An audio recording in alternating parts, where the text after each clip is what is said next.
Եթե սա իրենց գաղտնի պլանը ցավում եմ, բայց ինձ ավելի շատ հետաքրքրում են 100 քանի հոգին, ովքեր դուրս եկան, սա նշանակում է, որ իրենց թիմի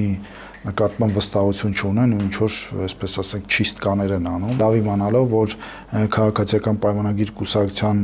մեջ կամ խմբակցության կամ այդ ցուցակում չի կարող լինել այդպիսի մարդ, քանի որ այնտեղ բոլորը գաղափարակից մարդիկ են եւ բոլորը ցուցակում են հայտնվել ոչ թե այսպես պատահական կամ սիտուատիվ կամ ինչ որ Facebook-ում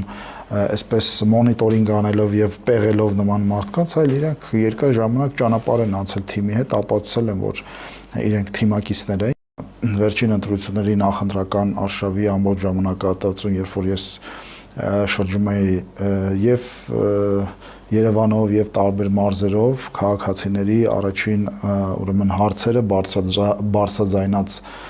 հարցերը դա էր, որ այս մարդիկ երբ են պատժվելու իրենց կատարած արարքների համար եւ մարդիկ, ովքեր արդարացիորեն այդ արդարություն սոցիալական արդարությունն են ակնկալում, այդ իրենց տասնամյակներով ապրած այդ տարիների համար հարստահարման, չգիտեմ,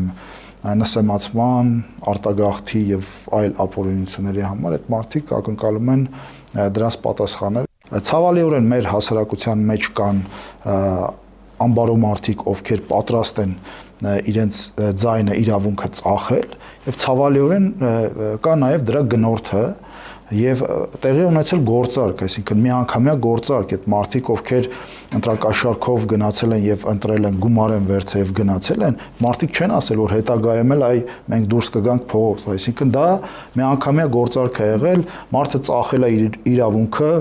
իր ձայնը, իր արժանապատվությունը, այն մյուսն է գնել է այդ իրավունքը, ձայնը եւ արժանապատվությունը եւ դրանով ավարտվել է, այսինքն դրանից հետո չէր կարող լինել փողոցային պայքար եւ երբ որ Սամվել Կարապետյանը թերևս ամենաճիշտ իր այս ամբողջ պսևդոքաղաքական գործունեության մեջ ամենաճիշտ գնահատականն ա տվել իր հետևորդներին, ովքեր փողով վաճառել են իրենց ձայնը, դրանց անվանելով գլուխներ։ Այո, միայն անասունը կարող է իր իրավունքը, իր ձայնը վաճառել։ Մենք պետքա ինքներս մեզ հարց տանք եւ ինքներս մեզ որոշում կայացրենք։ Մենք ուզում ենք պետություն, թե չէ։ Մենք ուզում ենք պետություն, թե մենք ուզում ենք վասալի ստրուկի կարգավիճակով ինչ որ մի իմպերիայի կազմում գոյատևել։ Ես կարծում եմ, որ